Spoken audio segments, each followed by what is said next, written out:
thank you for joining me today.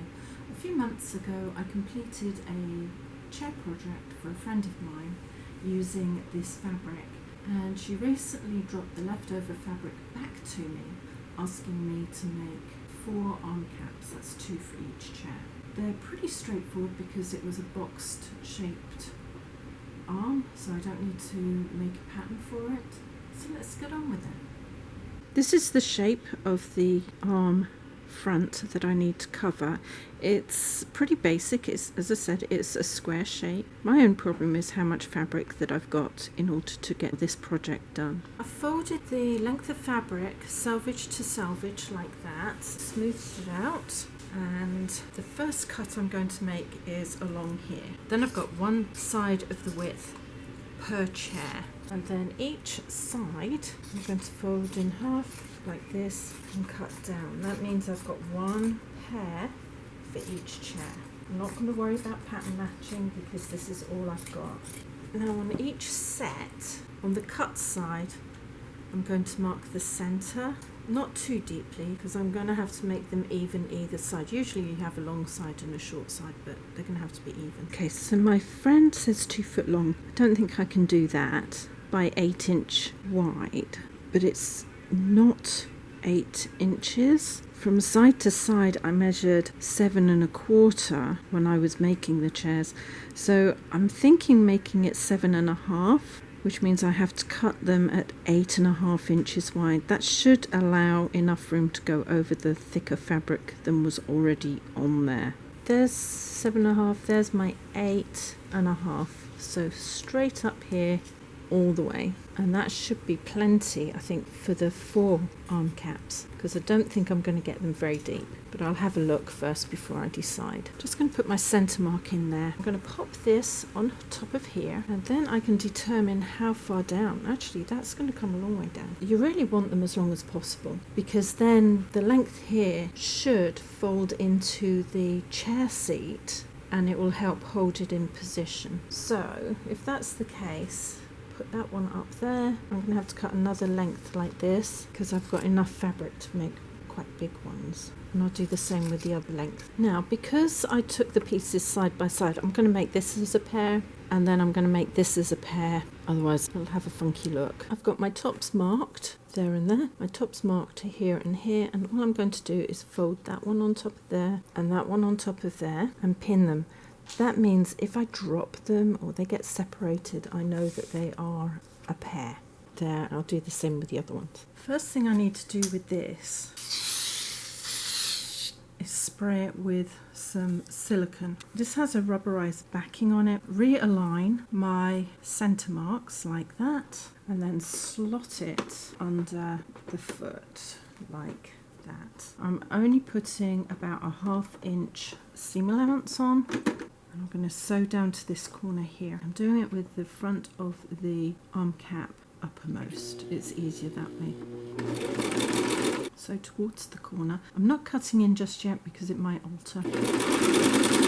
As I get close, I'm just going to cut in at a slight angle, about just over 1/2 inch in, but because it's at an angle, it's not going to interfere with where I'm going. Across, needle down, foot up. I'm using my walking foot, so it kind of gets caught up. I'll just pull that into position. I think I could do one more stitch. Do my one more stitch. There we go. Try again. Needle down, foot up. Pull the top onto the bottom like that. Straighten everything out at the back there. Put the foot down and sew to the bottom. Now I've got a 1/2 inch seam allowance. It should be quite even. I'm going to reverse when I get to the end. I can feel the bottom of the side there, so reverse. There we go. The side of this is dictating how long this is going to be, and I'm just going to cut that piece off the bottom like this all the way across. With the front of the arm cap on top, I'm going to line the bottom of both pieces up like that. Make sure the raw edges are together and slide that under.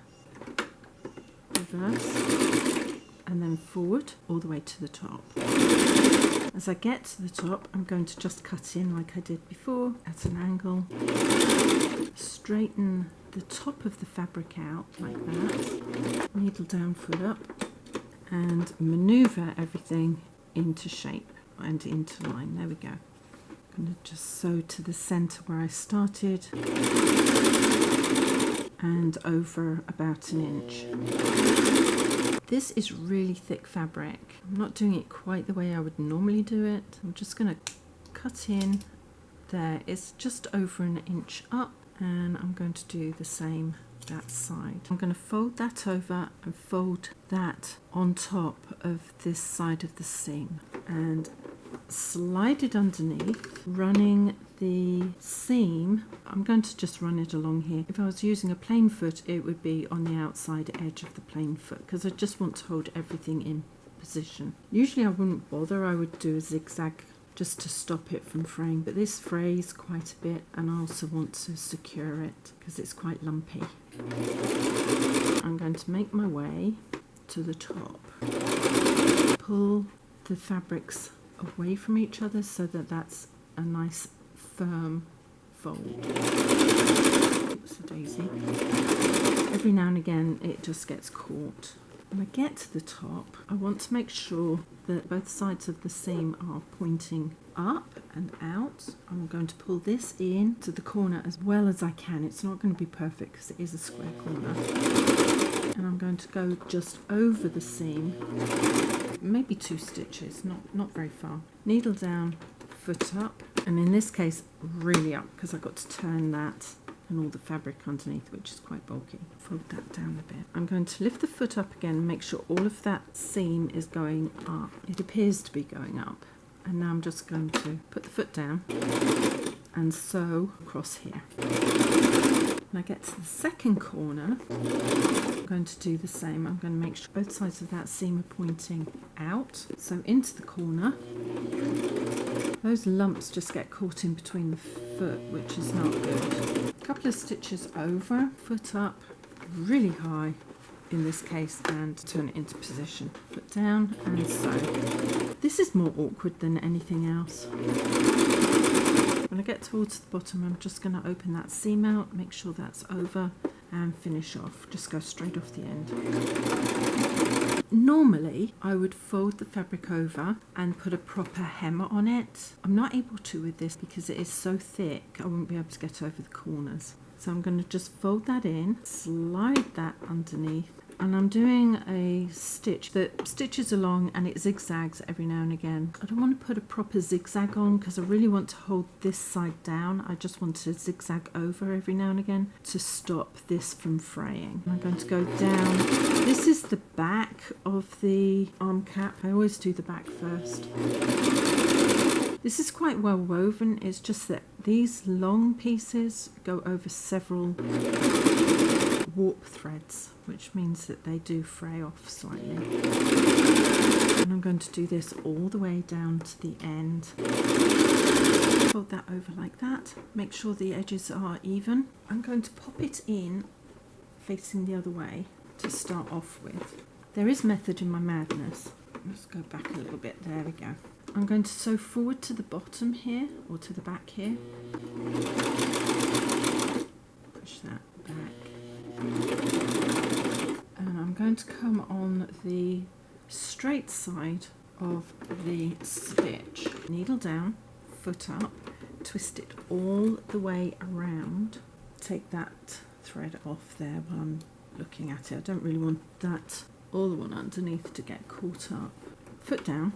This is going to go along the original straight stitch, but it's going to zigzag over the side there. And it just holds down the raw edge into place. And I'm going to make my way all the way around. If it starts going up, I'm going to push it under there like that, because it does like to curl up between there. As I come to the seam, I'm going to open the seam flat. This usually needs a little bit of help to go over here because it's 5 layers on that side and 3 on here. Let's get that going. I was able just to lift the foot slightly so it would go over there, across the front, to the other side. And again, as I get there, I'm going to pull those out. I don't want those there. And fold that over. Now on this side it's not so bad because it's got a bit of a lift from the one side of that seam. Make sure everything lines up and over. Maybe I need a little bit of a lift. There we go. Straighten all of that out under there would be good. Foot down and hopefully just over the top here. Keep all of that folded over so it catches, and then to the end. As I come in to here, push that back slightly over the edge. Do the second stitch there, lift the foot and twist everything back round the other way and come back about an inch, inch and a half and finish. Then you're not reversing over such a thick fabric. It works the same as just reversing. Now, if there's any threads like that, don't pull them, just cut them because you're just cutting them back. If that pulls out, that's fine. For the most part, anything that was really long, I was able to tuck behind, but there was some that escaped and it just neatens up that side a little bit. The sides here should be fine. I'll take that out and neaten that up, and the same on the front here, just take anything out that's raw. Usually I fold it and I don't have that problem. It was just that this is so thick I wouldn't have been able to get over that. This is what it looks like. I'll get my friend to send me photos once they're installed.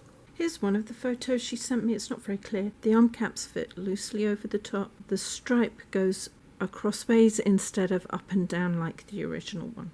But it works. This one is slightly better. You can see the way the original cover goes. Thank you for joining me on this little project. These are really quite easy to do and they really do save the ends of your furniture. If you've got a favourite chair or something, it just protects it, and you can always put these in the washing machine and dry them and replace them. I'm sure my friend is going to be thrilled with them. Where these chairs are, they're in the dining room end of the kitchen, so they get a lot of wear and tear to them.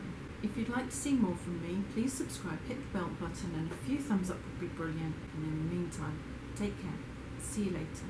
Ciao.